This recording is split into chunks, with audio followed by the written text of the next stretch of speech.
I never intended to work for Floyd Mayweather Jr. With an MBA from Wharton and 3 years at a prestigious management consulting firm, I had envisioned a conventional corporate trajectory. But when the 2008 financial crisis decimated Wall Street and left me jobless after a round of layoffs, desperation pushed me toward opportunities I would have previously. The job list was vague: executive assistant to high net worth individual, Las Vegas, business background essential. The salary was twice what I'd been making, and Las Vegas offered a significantly lower cost of living than Manhattan. After 3 rounds of increasingly rigorous interviews, including extensive background checks and confidentiality agreements, the identity of my potential employer was finally revealed. "You would be working directly for Mr. Floyd Mayweather Jr.," said Marcus, the stern-faced chief of operations who had conducted my final interview. "This isn't just a personal assistant position. Mr. Mayweather is looking for someone with business acumen to help manage certain aspects of his portfolio and operation." My knowledge of boxing was limited to what occasionally filtered into mainstream news, enough to know that Mayweather was one of the sport's biggest stars, famous for his undefeated record, defensive style, and flamboyant days of wealth. The Money Mayweather persona, with its social media showcases of cash, cars, and conspicuous consumption, seemed at odds with the serious business position being described. I'll be honest, deciding transparency was the best approach. I know Mr. Mayweather is an extraordinary athlete, but my understanding of his business operations is limited. What exactly would the role entail? Marcus leaned forward, his expression unchanging. Most people have significant misconceptions about Mr. Mayweather based on his public persona. Behind the scenes, he runs one of the most sophisticated operation models in sports entertainment. Your role would include analyzing business opportunity, coordinating with his existing portfolio manager, and helping develop strategic framework for new venture. He paused, studying my reaction. Let me be clear. This position requires absolute discretion. The difference between how Mr. Mayweather operates publicly and privately is substantial. That gap is strategic, not accidental. 3 days later, I drove through the gates of an expansive estate in a prestigious Las Vegas neighborhood, still uncertain about what exactly I had signed up for. As the security team verified my credentials and directed me toward the main house, I mentally prepared for the flamboyant, cash-strewn environment portrayed in countless social media posts and television. What I would discover over the next year was something entirely different, an intricate business operation built on principles far more sophisticated than the public narrative suggested, run by a man whose strategic approach to wealth creation had been systematically obscured by the very persona that facilitated. I had been hired not by the Money Mayweather character that dominated public perception, but by Floyd Mayweather, the business distinction whose significance would become increasingly clear with each passing day. Chapter 2. First Impression. My first day began at 7:30 a.m., earlier than I had expected for someone with a reputation for lavish nightlife. I was met by Marcus in a modernist building adjacent to the main residence, which housed what staff simply called the office. Instead of the ostentatious decor I had anticipated, I found a sophisticated operations center that would have looked at home in any high-end financial. The space featured multiple workstations, video conference, financial, and glass. A team of approximately 8 worked quietly at various. The atmosphere surprisingly. "Mayweather will join us at 8 Allen for the daily briefing," Marcus explained while showing me to my workstation. "Until then, familiarize yourself with these materials." He handed me a tablet containing dozens of organized files, investment summaries, business holdings, endorsement structures, and operational procedures. What immediately struck me was the sophistication and diversity of the portfolio. This wasn't the haphazard collection of luxury assets I had expected, but a carefully structured business empire with clear organizational principles. At precisely 8 a.m., Floyd Mayweather Jr. entered the office. His appearance was noticeably different from his public image, dressed in simple business attire rather than flashy designer clothes, no visible jewelry, demeanor serious and focused. He acknowledged the team with brief nods before taking his position at the head of the conference. "Morning brief," he stated simply, and the team smoothly transitioned into what was clearly a well-established routine. For the next 45 minutes, I observed as various team members delivered concise updates on different segments of Mayweather's business operation: investment performance, real estate developments, endorsement negotiation, media opportunity, and upcoming license. Mayweather listened attentively, asking occasional questions that revealed surprising technical knowledge about finance, contract structure, and market dynamics. Most striking was his interactions. The bombastic, provocative personality from press conferences and social media was entirely absent. Instead, he was methodical analytical, and remarkably patient, allowing specialists to complete their explanation before asking targeted questions that often identified key vulnerabilities or opportunities in their presentation. When the briefing concluded, Mayweather turned his attention. "You're the new analyst from Wharton. Not a question, but an acknowledgement. Marcus speaks highly of your background. I need someone who understands conventional business framework, but can adapt to how I operate. The two aren't always aligned. Thank you for the opportunity," I replied, maintaining professional composure despite my internal recalibration of who I was dealing with. "I look forward to understanding your approach." "My approach is simple," he responded, his tone matter-of-fact. "Control eliminates variance. Variance is what bankrupts most athletes within 5 years of retirement. We'll talk more tomorrow. Today, observe and understand our current operation." With that brief introduction, Mayweather departed for his morning training, leaving me with Marcus to begin a comprehensive orientation to the business structure I would be joining. Throughout that first day, as Marcus guided me through the various components of Mayweather's operation, a clear pattern emerged that contradicted everything I thought I knew about the boxer's approach to business. Far from the impulsive spending and short-term thinking often associated with newly wealthy athletes, Mayweather had constructed an operation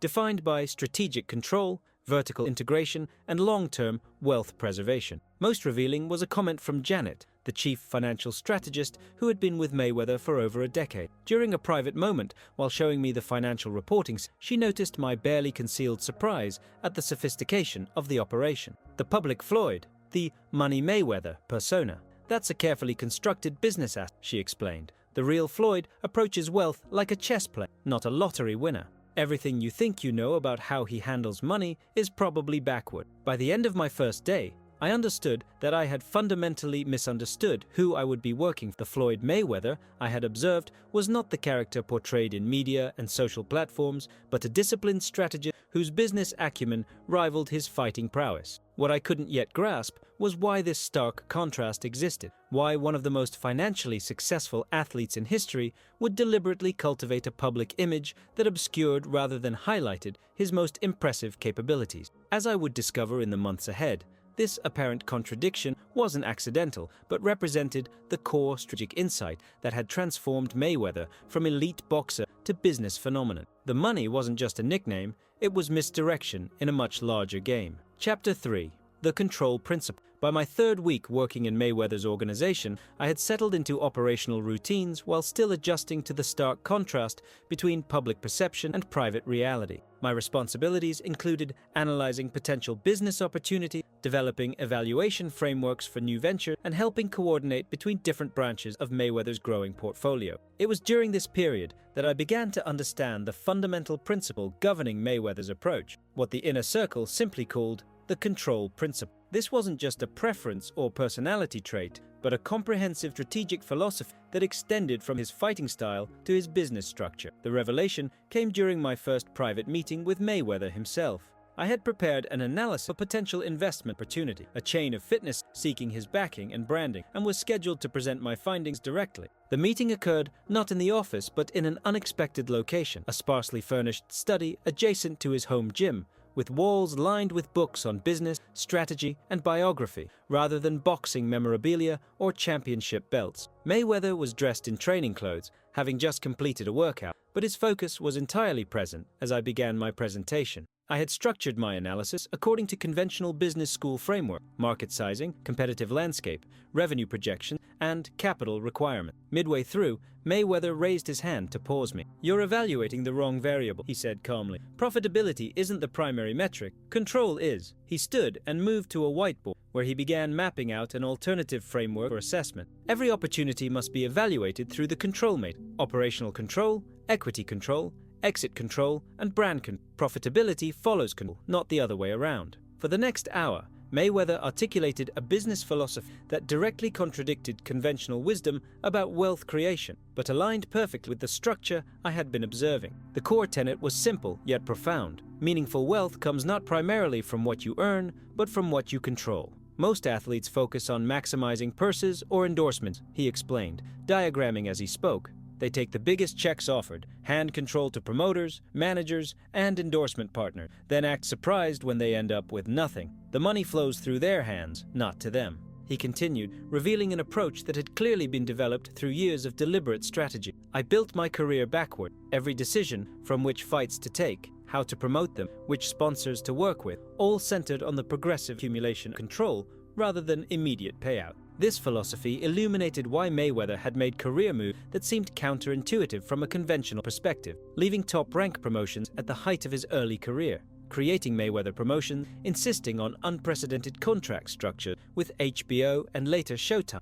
and carefully selecting opponents based on risk-adjusted value rather than simply choosing the biggest name. The De La Hoya fight was the inflection, Mayweather noted, referencing his 2007 bout with Oscar De La Hoya that shattered pay-per-view record. I took less guaranteed money, but negotiated for ownership of the backend, pay-per-view percentage, international rights, sponsorship. Everyone thought I was crazy to prioritize those over a bigger guaranteed purse. He smiled slightly, the first time I'd seen him do so in a business. That's when I truly became Money Mayweather. Not because I started making more, but because I started keeping more. Control the revenue, not just your participation in. This principle extended far beyond fight purses to every aspect of Mayweather's operation. His real estate investments prioritized full ownership over leveraged expansion. His endorsement required equity rather than just fee arrangement. His licensing agreements maintained strict approval rights over product development and marketing. Most revealing was how this philosophy had shaped Mayweather Promotions itself. Structured not simply as a vehicle for promoting his own fights, but as a comprehensive platform for controlling the entire value chain in boxing entertainment, from talent development to event production to broadcast distribution. In boxing, fighters are typically the most replaceable element in the value chain, despite being the core product, he explained with remarkable candor. Promoters, networks, venues, they maintain continuity while individual fighters come and go. I reversed that dynamic by building control positions in every stage of value creation. The fighter became the least replaceable element because he owned the system. As our meeting concluded, Mayweather returned to the fitness center proposal I had initially presented. Apply the control matrix and bring a revised analysis. Profitability projections are secondary. Show me how we structure control at every level: operation, branding, expansion rights, exit options. Only then can we determine its worth. In the weeks that followed, I observed how thoroughly the control-centered philosophy permeated every aspect of Mayweather's operation. His much-publicized luxury purchases, the cars, jewelry, and mansions that dominated his social media,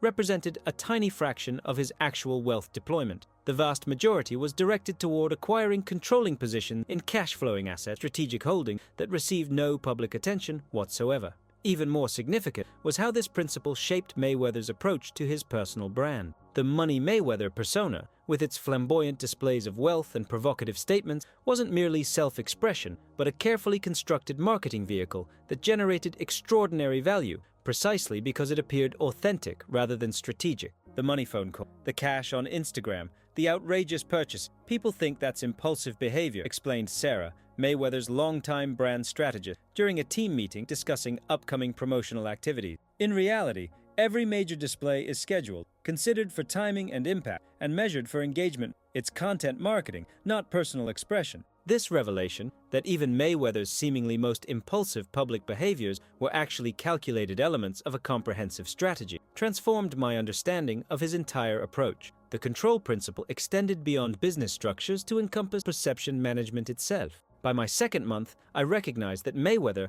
had achieved something remarkable. He had built an enterprise where even the public misconceptions about his business acumen served his strategic interest. The gap between Money Mayweather, the character, and Floyd. Mayweather, the strategic businessman, wasn't a liability, but an asset, creating negotiating leverage, marketing differentiation, and competitive advantage precisely because it was so widely misunderstood. In this context, his famous mantra, hard work, dedication, took on new meaning. It wasn't just about physical training, but about the disciplined application of strategic control across every dimension of his empire, hidden in plain sight behind a persona specifically designed to conceal its existence. Chapter 4. The Revenue Matrix. 4 months in my role, I gained access to what Mayweather's inner circle called the Revenue Matrix, the comprehensive framework through which all financial opportunities were evaluated and structured. This wasn't simply a profit and loss assessment, but a sophisticated model for maximizing value capture across multiple dimensions simultaneously. My introduction to this system came during preparation for a significant endorsement negotiation with a luxury watch brand seeking Mayweather as a global ambassador. Rather than simply evaluating the offered compensation package, the team approached the opportunity through a proprietary framework that revealed Mayweather's true business sophistication. "We never evaluate deals in isolation," explained Janet, the CFO, as she walked me through the matrix displayed on multiple screens in the strategy. Every opportunity must be assessed across all 7 revenue vectors and 3 controlled dimensions. The system they revealed was remarkable in its comprehensiveness. Where most athletes or celebrities might consider only the direct payment for an endorsement, Mayweather's approach identified 7 distinct revenue streams potentially available from any single business relationship. 1, 2, 3, 4, 5, 6, 7. Primary compensation, the direct payment. Secondary usage rights, additional fees for specific application. Equity participation, ownership stakes rather than just fees. Distribution opportunities, access to new markets or channels. Content creation rights, media value generation. Cross-promotional leverage, amplification of other portfolio elements. Relationship arbitrage, connections leading to additional opportunities. Each of these vectors was then evaluated across 3 control dimensions: operational control, decision-making authority, temporal control, timing and exit rights, brand integration control, alignment with larger portfolio. What became immediately clear was that Mayweather routinely sacrificed higher primary compensation in exchange for greater control and access to the other 6 revenue vectors, often resulting in deals that appeared less lucrative on paper, but generated substantially more value over time. The watch company is offering $7.5 million for a 2-year global ambassadorship, Janet noted, displaying the initial offer. That's nearly double what they paid their previous athlete ambassador. Most representatives would focus on pushing that number higher. "We're going to intentionally accept less while restructuring the other element." The negotiation strategy she outlined was fascinating in its sophistication. Rather than pursuing a higher fee, Mayweather's team would accept $5 million in cash while negotiating for limited edition product collaboration, distribution rights in select markets, content co-creation arrangements, and carefully structured usage parameters that complemented rather than restricted his other business activities. By our projections, this approach will generate approximately $23 million in captured value over 5 years versus the $15 million maximum we could extract in direct payments, Janet concluded. More importantly, it builds controlled assets rather than just cash flow. This philosophy extended far beyond endorsement to every revenue-generating aspect of Mayweather's empire. His boxing career, I discovered, had been structured according to the same principle, prioritizing control over multiple revenues rather than maximizing individual fight. Most revealing was when Mayweather himself joined the strategy and explained how this approach had evolved. "My early fights, I was just a commodity, valuable but replaceable," he explained, analyzing historical deal structures displayed on the conference. "I fought on others' cards, under others' promotion, with minimal participation in secondary revenue. Each fight was essentially a one-time transaction where I captured maybe 15% of the total value I generated." He pointed to specific inflection points in his contract history, moments where he had traded immediate payments for greater control. The HBO contract renegotiation in 2006 was the first major shift. "I reduced my per-fight guarantee, but secured partial rights to international distribution and sponsorship integration. Everyone thought I was leaving money on the table. In reality, I was just collecting it differently." The most significant revelation came when Mayweather described his landmark 2013 deal with Showtime Judge CBS, a 6-fight agreement reportedly worth $200+ million that had changed the economics of boxing. The headline number missed the entire point of that deal, displaying the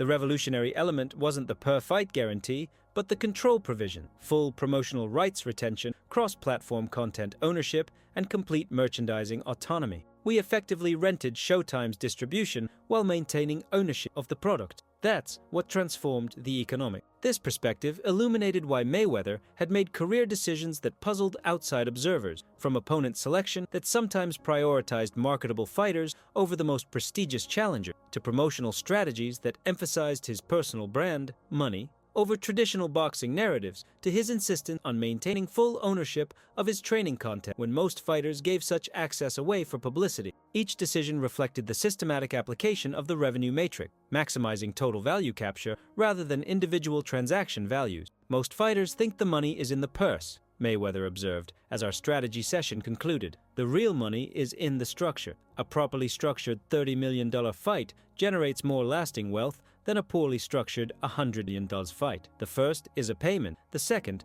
is an asset. In the weeks that followed, I began applying this framework to my analysis of new opportunity across Mayweather's portfolio, from real estate development to brand license to technology investment. What had initially appeared to be disconnected ventures revealed themselves as components of a coherent strategy for value creation and capture. Most significant was how this approach differentiated Mayweather from other high-earning athletes and celebrities. Where many focused on maximizing individual deals in isolation, Mayweather evaluated every opportunity within an integrated system designed to build long-term controlled assets rather than just generate income. The famous displays of cash that defined his public, the money phone, the Instagram posts of betting slips and shopping suddenly appeared in a different light. They weren't indicators of financial recklessness, but marketing assets that generated attention and negotiating leverage while obscuring the sophisticated strategy operating beneath the surface. By my 5th month, I understood that Mayweather's entire business philosophy represented a fundamental inversion of conventional thinking about athletic careers. Rather than treating his boxing success as a means to generate income, he had structured it as a platform for building control, using the temporary asset of his athletic prime to construct permanent systems for value creation that would long outlast his time in the ring. And this revelation transformed my understanding of Mayweather's famous declaration, "I'm my own boss." What had seemed like simple braggadocio was actually the most concise possible articulation of a comprehensive business philosophy centered on control as the foundation of true wealth. Chapter 5. The Perception Gap. 5 months into my position, I gained insight into what many in Mayweather's inner circle considered his most valuable strategic asset: the deliberate gap between public perception and operational reality. This wasn't merely a disconnect, but a carefully managed strategic advantage that created extraordinary leverage across multiple dimensions of his business. My understanding came through involvement in what the team called perception engineering, the systematic management of how Mayweather was portrayed publicly versus how he operated privately. This wasn't simple image management or PR, it was a sophisticated approach to creating strategic information asymmetry. The revelation began during preparation for a major media appearance,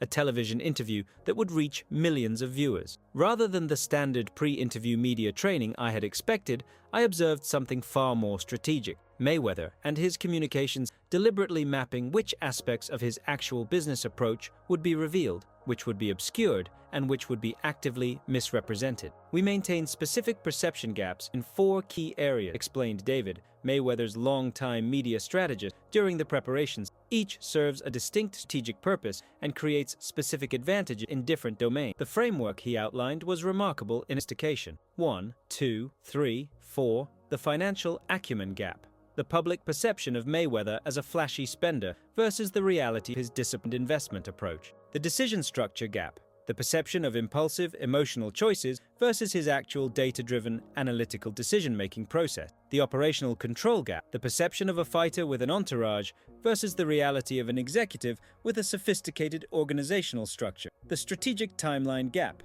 The perception of focus on immediate gratification versus his actual decade-spanning planning. Each of these gaps was not merely tolerated, but actively cultivated through specific communication strategy, social media content, and public appearances, creating what David called negotiating leverage through information asymmetry. When opponents, partners, networks, and sponsors believe they're dealing with an impulsive fighter obsessed with short-term paydays rather than a strategic businessman focused on long-term control, we gain significant advantage in negotiation, David explained. They consistently undervalue non-cash components of deals, which is precisely where the greatest value creation opportunity exists. Mayweather himself elaborated on this approach during our preparation session. Every time someone sees me holding cash on Instagram and thinks impulsive athlete, we win. Every time a potential business partner assumes I don't understand complex deal structure, we win. Information asymmetry is more valuable than information advantage. It's not just about knowing more, it's about others believing you know less. This strategy extended far beyond media appearance to encompass every aspect of Mayweather's public presence. His famous money persona, with its flamboyant displays of wealth, provocative statements, and apparent focus on luxury consumption, was revealed as a carefully constructed marketing that generated extraordinary business leverage precisely because it appeared authentic rather than. Most revealing was a specific example David highlighted from Mayweather's negotiation with Showtime for his landmark multi-fight deal. Their initial offer was structured around maximizing Floyd's guaranteed money because they assumed, based on his public persona, that immediate cash was his primary motivation, David recounted. This allowed us to appear to concede on guaranteed amounts while securing the structural elements that actually mattered: control provisions, revenue participation, and content ownership.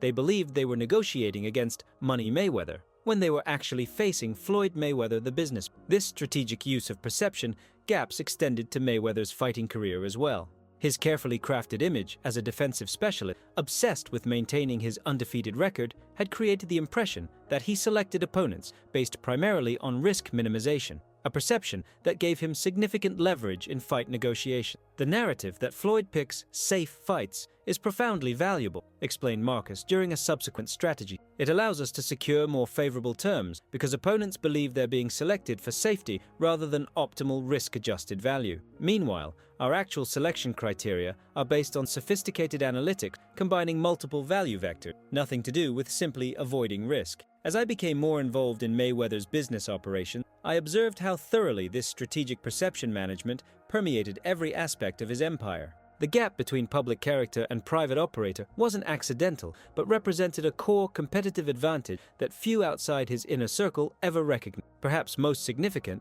was how this approach had evolved over time. In reviewing historical materials, I discovered that the money persona hadn't emerged organically, but had been deliberately developed as Mayweather gained greater control over his career and business, a calculated pivot from Pretty Boy Floyd to Money Mayweather that coincided precisely with his move to become his own promoter. The money character wasn't just marketing, it was strategic positioning, Mayweather explained during a rare reflective moment. It created attention, generated polarization, drove pay-per-view sales, and, most importantly, established information asymmetry that translated directly to negotiating leverage. People who think you're just about cash consistently undervalue control provisions, which is exactly where the real value is created. 6 months into my role, I understood that Mayweather's entire public persona represented one of the most sophisticated applications of strategic misdirection I had ever encountered. The flashy, seemingly impulsive Money Mayweather character that dominated public perception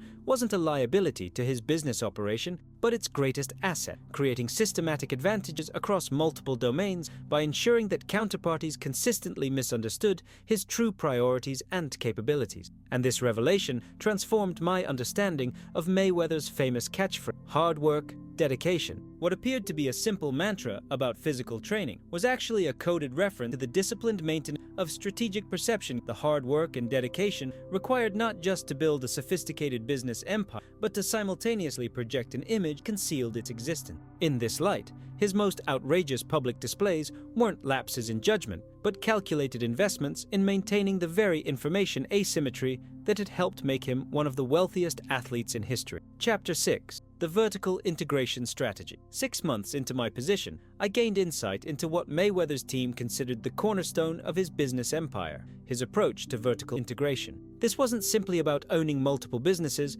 but represented a sophisticated strategy for controlling the entire value chain in his primary industry while building parallel structures in adjacent sectors. My introduction to this dimension came through involvement in planning for Mayweather Promotions' expansion beyond boxing into broader entertainment category. During an extended strategy session in the conference room adjacent to the main training facility, Mayweather himself outlined the philosophical framework that had guided his approach to business structure. Most athletes think horizontally: endorsement deals, licensing agreements, appearances, he explained, sketching a diagram on the whiteboard. These generate income, but not control. I built vertically instead, systematically acquiring positions throughout the value chain in my core industry. What he proceeded to map out was remarkable in its comprehensiveness. Over a 15-year period, Mayweather had methodically constructed an integrated operation that controlled virtually every significant value-generating aspect of his boxing. Mayweather Promotion, promotional entity, Mayweather Boxing, training facility, the money team, merchandising and license, digital content production, social media and training foot, specific venue relationship at MGM property, proprietary ticketing allocation, sponsorship integration, rights,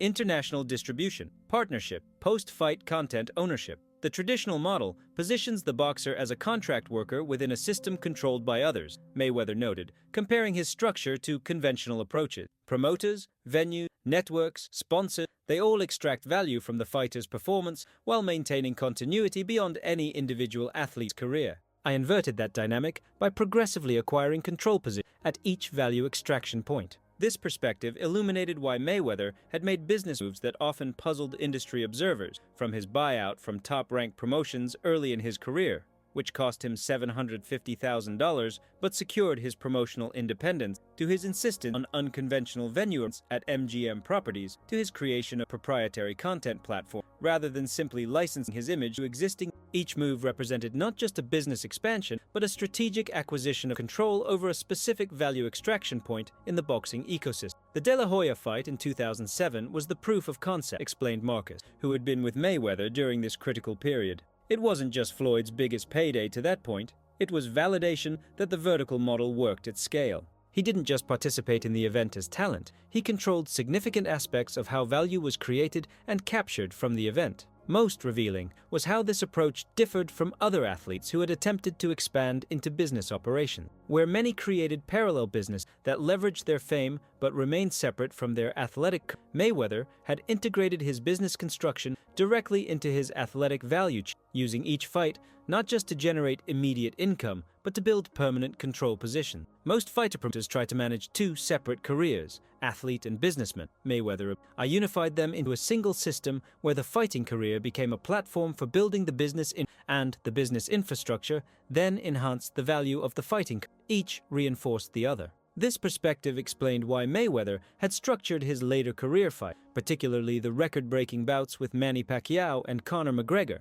in ways that puzzled industry veterans. These weren't just athletic contests, but integrated business operations, where Mayweather controlled substantially more value-generating elements than just his personal performance. The McGregor fight was the culmination of the vertical model, Mayweather explained, displaying the complex deal structure on the conference. We weren't just receiving a purse, we were participating in virtually every revenue stream the event generated: ticketing, sponsorship, international rights, merchandising, betting integration, content license. The disclosed purse represented less than half the actual value captured. As the strategy session progressed to current initiative, Mayweather outlined how this vertical integration approach was now being extended beyond boxing into adjacent entertainment categories, applying the same principle but with greater efficiency based on lessons learned from his fighting career. The key insight is transferable, he noted, outlining plans for expansion to music entertainment, lifestyle content, and experiential offering. Control the value chain, not just your participation in. Own distribution channels, not just content. Participate in multiple revenue streams from single assets rather than creating new assets for each revenue opportunity. In the weeks that followed this session, I observed how thoroughly this vertical integration philosophy permeated Mayweather's current business development. New ventures weren't evaluated as standalone opportunities, but as potential components of integrated systems, assessed not just for their individual profitability, but for their strategic position within larger value chains. Most significant was how this approach had begun extending into digital domains, with particular focus on controlling direct channels to consumers rather than relying on intermediaries or platforms. Mayweather's team was methodically building owned audience channels across emerging platforms, applying the same vertical integration principles to digital engagement that had proven so effective in physical entertainment. The parallels to his fighting style are striking, observed Janet during a subsequent planning meeting. In boxing, Floyd's defense created positions of control that led to offensive opportunities with minimal risk. In business, his vertical integration creates structural advantages that generate outsized returns with reduced vulnerability. The methodology is consistent across domains. 7 months into my role, I understood that Mayweather's business empire wasn't simply a collection of successful ventures, but a methodically constructed system of interlocking control positions, each enhancing the others while reducing dependence on external partners or platforms. This wasn't the standard celebrity business portfolio focused on endorsements and license, nor was it the typical athlete-turned-entrepreneur pathway of starting multiple independent businesses. It was something more sophisticated, a comprehensive strategy for value chain control that had transformed Mayweather from talent within a system to owner of the system itself. And in this context, his famous slogan, TBE, the best ever, took on new meaning. What appeared to be a claim about athletic accomplishment was equally applicable to his business methodology, a systematic approach to vertical integration that had revolutionized how value was created and captured in his industry, establishing a model that few had recognized and none had successfully replicated. Chapter 7. The Negotiation Playbook. 7 months into my position, I gained access to what Mayweather's inner circle considered one of their most valuable assets, the proprietary negotiation methodology that had transformed not just individual deal outcomes, but entire market expectations across multiple. This wasn't simply a collection of tactics, but a comprehensive framework that had been refined over dozens of high-stakes negotiations. My introduction came through direct involvement in preparation for a significant licensing agreement, a global partnership potentially worth 9 figures over its full term. Rather than the standard approach of engaging external counsel to lead negotiation, Mayweather's team utilized a proprietary system they called the Position Leverage Matrix, with Floyd himself playing a carefully orchestrated role in the process. Conventional negotiation centers on terms and concessions, explained Marcus during our preparation session. Our approach focuses instead on structural position and information leverage. Terms follow naturally when these elements are properly established. The framework he outlined was remarkable sophistication. Where traditional negotiation often emphasized finding win-win outcomes through compromise, Mayweather's approach prioritized creating information asymmetry and positional advantage before substantive discussions even began. The most important parts of negotiation occur before offers are exchanged, Mayweather explained, reviewing the preparation materials for our upcoming discussion. We focus on 3 pre-negotiation elements that determine outcomes more than any tactic at the table: perception engineering, option creation, and leverage sequence. The system described was methodical, almost to the point of being algorithmic. First, perception involved deliberately shaping how counterparties perceived Mayweather's priorities, constraints, and alternatives, often in ways that strategically misrepresented his actual. This wasn't deception in the literal sense, but the careful management of which aspects of his true situation would be visible to the other side. Second, option creation required developing multiple pathways to achieve core objectives before entering discussion, ensuring that Mayweather could credibly walk away from any specific deal while still accomplishing his essential goals through alternative means. Third, leverage sequencing involved systematically identifying and activating different forms of leverage at specific points in the negotiation process, transitioning from social to informational to structural leverage as discussions progressed. Most people think negotiation is about what happens at the table, Mayweather noted. But by the time we're actually exchanging proposals, 80% of the outcome has already been determined by how effective we've established our pre-negotiation position. What followed over the next 3 days was a masterclass in applied negotiation. I observed as Mayweather's team, with Floyd himself in a carefully defined role, executed their methodology with remarkable precision. Most striking was how the infamous Money Mayweather persona, with its apparent focus on cash and short-term gratification, was strategically deployed at specific moments to create misdirection about actual priorities. When I emphasize immediate payment terms, it's usually because we're actually prioritizing structural elements, Mayweather explained during our daily debriefings. By focusing their attention on the cash where they expect me to be fixated based on my public, we create space to secure the control provisions that actually drive long-term value. This strategic use of own public image as a negotiation asset was particularly evident during a critical with the license. When their CEO made a show of offering improved upfront payment terms, Mayweather responded with precisely the excitement and focus on cash that his public persona would suggest, while his team simultaneously secured crucial concessions on approval rights, territory definition, and participation structure that represented far greater long-term value. The money character creates predictable counterparty behavior, Marcus explained afterward. They consistently overvalue cash components in their offers because they believe that's what Floyd prioritized. This creates systematic opportunities to secure structural advantages while appearing to focus elsewhere. As negotiations progressed, I witnessed how thoroughly this approach permeated Mayweather's business methodology. This wasn't about individual tactics or clever maneuvers, but represented a comprehensive philosophy for creating and capturing value through strategic positioning and information management. Perhaps most revealing was how Mayweather's negotiation framework reflected the same principles that had defined his boxing. Just as his defensive fighting style created positions of control that led to offensive opportunities with minimal risk, his negotiation methodology established structural advantages that generated outsized value with reduced vulnerability. The parallels are exact, Mayweather observed during our final preparations. In the ring, I create positions where I have multiple options while limiting my opponent's choices. In negotiation, we establish structures where we control multiple pathways to value while constraining counterparties to limited alternative. The methodology is consistent: control position first, then leverage that position for maximum value. This perspective illuminated why Mayweather had achieved negotiation outcomes that often puzzled industry observers, from his early contract buyout from Top Rank, which appeared financially disadvantageous in the short term but created structural independence, to his landmark Showtime deal, which prioritized control provision over guaranteed money, to his unconventional approach to endorsement, which emphasized equity participation over upfront pay. Each represented the application of the same methodical approach to negotiation, prioritizing structural position and leverage creation over immediate term, with a willingness to sacrifice short-term gains for long-term control.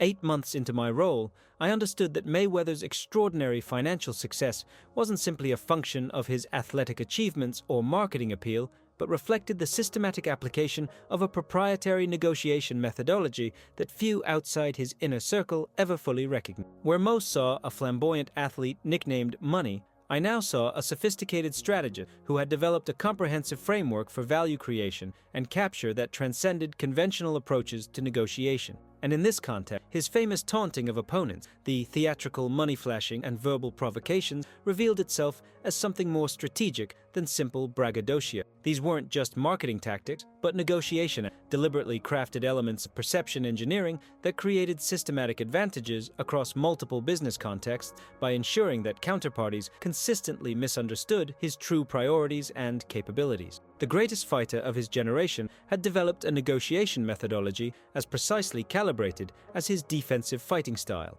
and just as effective at creating positions of control from which extraordinary value could be extracted with minimal risk. Chapter 8. The Legacy Construction. 9 months into my position, I gained insight into what appeared to be Mayweather's most long-term strategic focus: the methodical construction of business assets designed to generate value and control long after his fighting career had ended. This wasn't retirement planning conventional, but represented a sophisticated approach to converting temporary athletic relevance into permanent structural advantages. My understanding came through involvement in what the team called legacy mapping, a systematic process for evaluating how specific business initiatives would function beyond Mayweather's active career as a boxer and public figure. This wasn't just about financial planning, but about constructing systems that would maintain relevance and value generation capacity independent of his ongoing public prominence. The revelation began during a quarterly strategy session focused on 5-year projections for key business. Rather than the standard approach of building forecasts based on Mayweather's continued central role,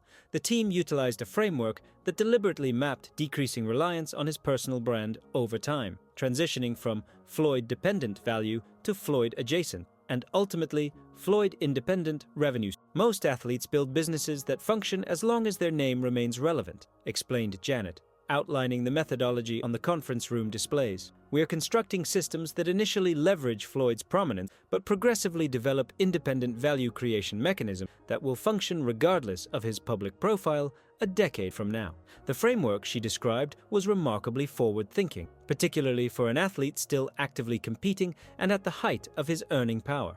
Where many athletes focus on maximizing immediate returns from their fame, Mayweather's team was methodically evaluating every business initiative through the lens of its capacity to evolve beyond dependence on his personal brand. Most revealing was when Mayweather himself joined the session and articulated the philosophical foundation of this approach. Boxing has a clear expiration date, he noted, with characteristic directness. Even the business opportunities that follow a fighting career eventually diminish as public memory fades. True wealth creation isn't about extending the monetization window slightly longer. It's about building systems that create value, independent of personal relevance. He continued, revealing a perspective rarely associated with athletes known for flamboyant displays of current wealth. Cash flow isn't legacy. Controlled assets and systems are legacy. The money persona served a purpose in building those systems, but the systems themselves are designed to function long after that persona has served its purpose. This philosophy illuminated why Mayweather had structured his business in ways that often puzzled observers, prioritizing ownership of operational infrastructure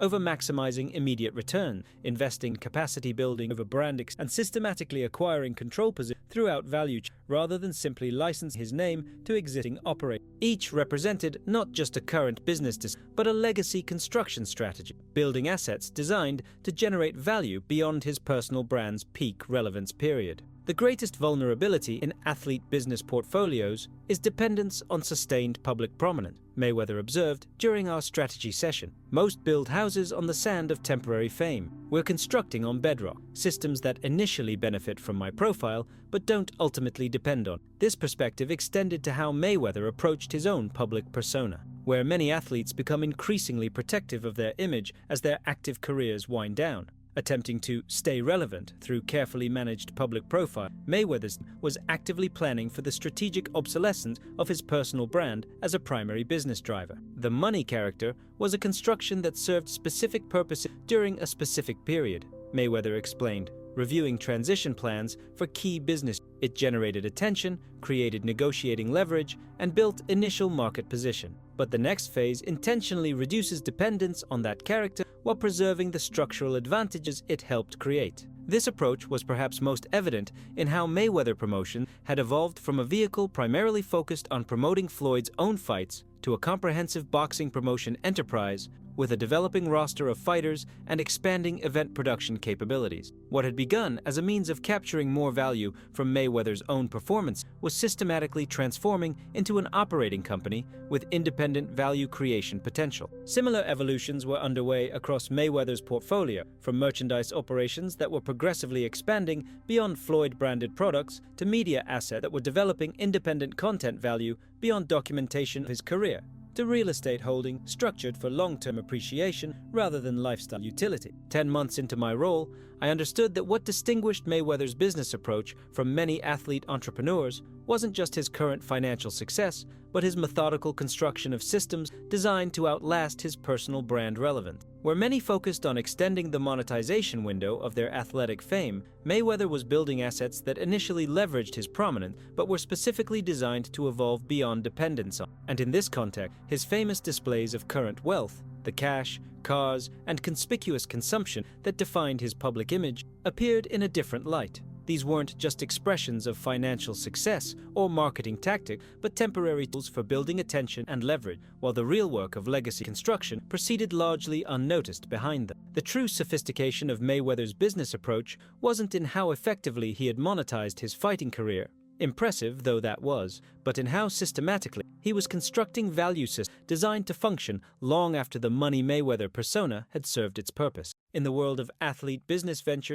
this represented perhaps his most significant innovation, not just maximizing earnings during his period of peak relevance, but methodically building assets and systems that would continue generating value and control long after public attention had shifted elsewhere. The fighter, famous for his defensive expertise, had applied the same protective mindset to his business legacy, creating structures designed to weather the inevitable decline in personal brand value that all athletes eventually face, while continuing to generate returns regardless of his ongoing public prominence. Chapter 9. The Knowledge. 10 months in, I gained insight into perhaps the most unexpected dimension of Mayweather's management that captured, analyzed, and operational entirely record, but represent comprehensive approach converting experience into institutional knowledge and competitive. My introduction to this system came through involvement in the post-analysis of a major business negotiation, the licensing deal we had recently completed. Rather than simply documenting the outcome, Mayweather's team engaged in a structured debriefing designed to extract specific learnings and integrate them into what they called the knowledge matrix. Most organizations operate on individual expertise, explained Marcus during our debrief session. People learn from experience, but that learning leaves when we've built systems to ensure knowledge accumulates within our organization regardless of personnel changes.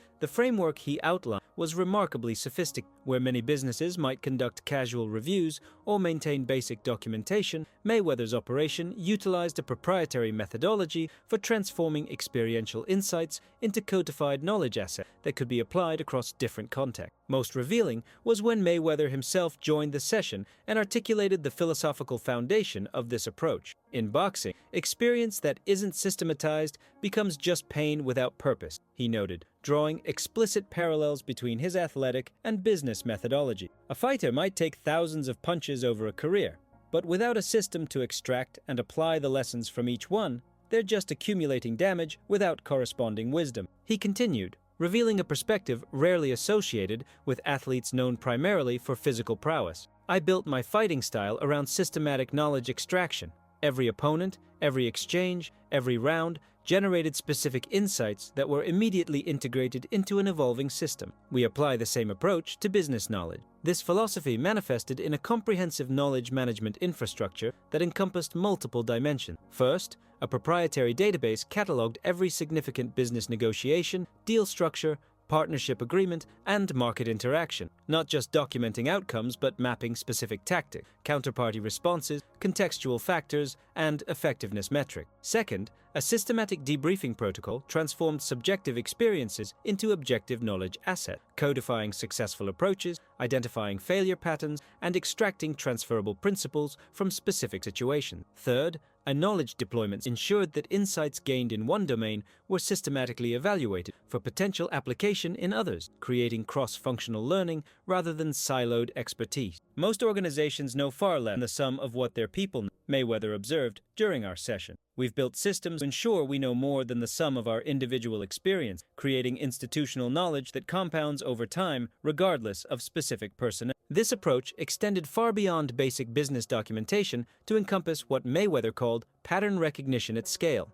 the systematic identification of recurring dynamics across seemingly different contexts, and the development of corresponding response strategy. In the ring, my greatest advantage wasn't physical, Mayweather, drawing explicit connections between his fighting methodology and business. It was pattern recognition, the ability to identify specific setups and tendencies faster than opponents could execute them. We've built the same capability into our business operation through systematic knowledge management. As I became more involved in this knowledge system over subsequent weeks, I observed how thoroughly it permeated Mayweather's entire organization. This wasn't a supplementary function or administrative requirement, but represented a core competitive advantage that informed everything from negotiation strategy to investment to operational protocol. Most significant was how this approach differentiated Mayweather's operation from typical athlete-led business, which often relied heavily on the personal relation, intuitive judgment, and direct experience of the athlete founder. Where many built organizations that essentially extended their personal capabilities, Mayweather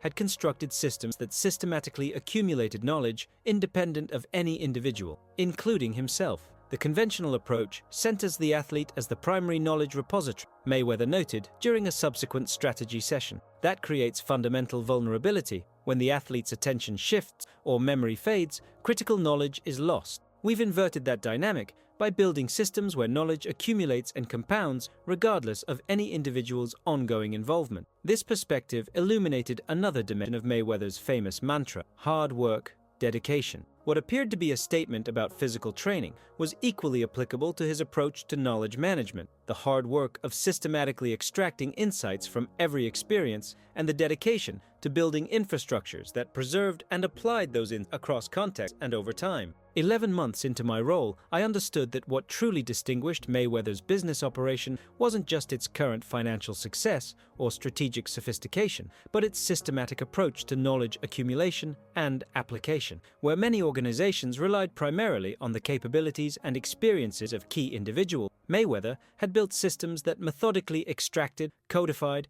and deployed knowledge assets independent of specific personnel. And in this context, Mayweather's evolution from fighter to business appeared in a different. This wasn't simply an athlete leveraging fame into business opportunities, but the systematic application of the same knowledge management principles that had defined his fighting career. the meticulous extraction of usable insights from every experience and their integration into continuously evolving. The fighter, famous for his defensive mastery, had applied the same pattern recognition capabilities to business context, not just responding effectively to specific situations, but methodically identifying recurring dynamics across seemingly different domains and developing systematic responses that could be deployed regardless of particular circumstances or personnel. In a fundamental sense, Mayweather hadn't transitioned from boxing to business at all. He had simply transferred his systematic approach to knowledge extraction and application from one context to another, maintaining the same core methodology while changing only the specific domain in which it was deployed.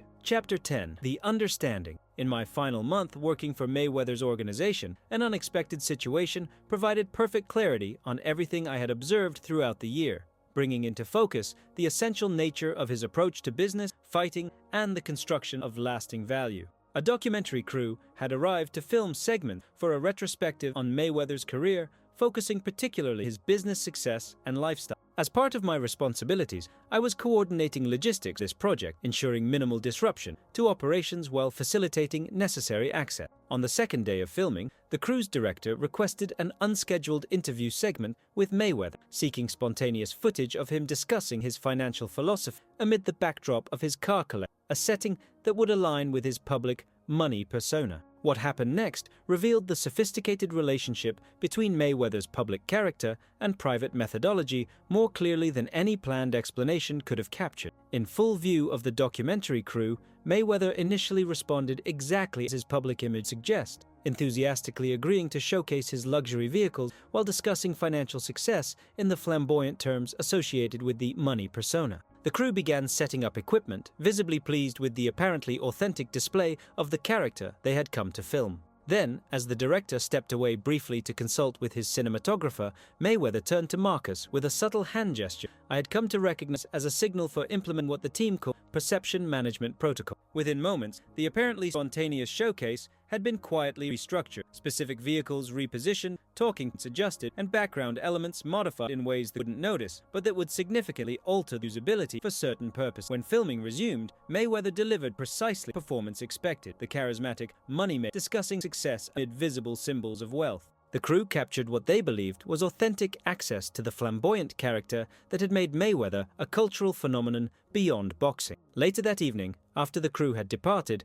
I witnessed a revealing exchange between Mayweather and his core team as they reviewed the day's activities. They got exactly what they expected, Mayweather observed, his demeanor entirely different from the exuberant character he had portrayed for the cameras. The footage reinforces existing perception while revealing nothing about actual operations or priority. Marcus nodded in agreement. The sequence maintains the perception gap in all four key dimensions. It appears spontaneous while being precisely controlled, showcases lifestyle elements that suggest short-term thinking while obscuring long-term holdings, and reinforces the money character while revealing nothing about the underlying business infrastructure. This interaction crystallized everything I had observed throughout my year with the organization. The gap between Mayweather's public persona and private methodology wasn't accidental, but represented his most valuable strategic asset, creating systematic advantages across multiple domains by ensuring that counterparties, media, and the broader public consistently misunderstood his true capabilities and priorities. The Money Mayweather character, with its flamboyant displays of wealth, provocative statements, and apparent focus on short-term gratification, wasn't simply marketing, but a sophisticated tool for strategic misdirection. By allowing others to believe they understood his motivations and limitations, Mayweather had created extraordinary negotiating leverage throughout his career, both in and out of the ring. This perspective transformed my understanding of Mayweather's entire approach to business and public persona. What had initially appeared as potential contradiction between the flashy money character and the disciplined businessman I had observed daily revealed itself as perfect strategic alignment, each aspect serving specific purposes within an integrated system. The luxury purchases weren't impulsive expenditures, but calculated investments in maintaining strategic perception. The social media displays of cash weren't ego-driven exhibitions, but deliberate reinforcement of information asymmetry. The provocative public statements weren't personal indulgence, but tactical positioning within broader strategic framework. On my final day, as I completed the transition of my responsibilities to my successor, Mayweather invited me to his private study for a brief conversation. After discussing specific operational matters, he asked an unexpected question. "What's your most significant observation from your time here?" Carefully considering my response, I shared the insight that had become increasingly clear. That the greatest strategic advantage isn't what people know about you, but what they think they know that isn't accurate. The gap between your public persona and private methodology creates systematic leverage across every domain. Mayweather nodded, a slight smile suggesting appreciation for the observation. Most people build their public image to reflect their actual priorities, believing transparency creates advantage. I built mine specifically to obscure those priorities, creating information asymmetry that translates directly to negotiating leverage and market position. As our conversation concluded and I prepared to depart, Mayweather offered a final reflection that encapsulated everything I had learned about his approach to business, fighting, and value creation. In the ring, I never showed my real power until the perfect moment, letting opponents believe they understood my capabilities when they had only seen what I wanted them to see. In business, the principle is identical. Let counterparties believe they understand your priorities and limitations while maintaining positions of control they don't recognize until it's too late to adjust. He continued, articulating what I had come to recognize as his fundamental strategic insight. Everyone focuses on what I've accumulated, the money, cars, property. Few recognize how I accumulated it, not through maximizing individual transactions, but through controlling entire value chain, not through accepting standard terms, but through rewriting market structure, not through participating in existing systems, but through building new ones, where I maintain positions control. Driving away from the estate for the final time, I reflected on what I had been privileged to witness throughout the year. The Floyd Mayweather, known to the public, was remarkable for his undefeated fighting record, flamboyant lifestyle, and apparent financial excess. But the Floyd Mayweather I had observed daily was even more remarkable for something largely invisible to external view: a sophisticated approach to business built on principles of control, vertical integration, strategic perception management, and systematic knowledge accumulation. This wasn't the story told in documentaries or celebrated in public narrative, but it represented his most significant achievement, not just surviving in a system historically designed to exploit athletic talent, but systematically reconstructing that system with himself at the center of value creation and capture. And in this context, the famous Money Mayweather persona revealed itself as perhaps his most brilliant strategic creation. A character specifically designed to create the perception gaps and information asymmetry that translated directly to negotiating leverage and market advantage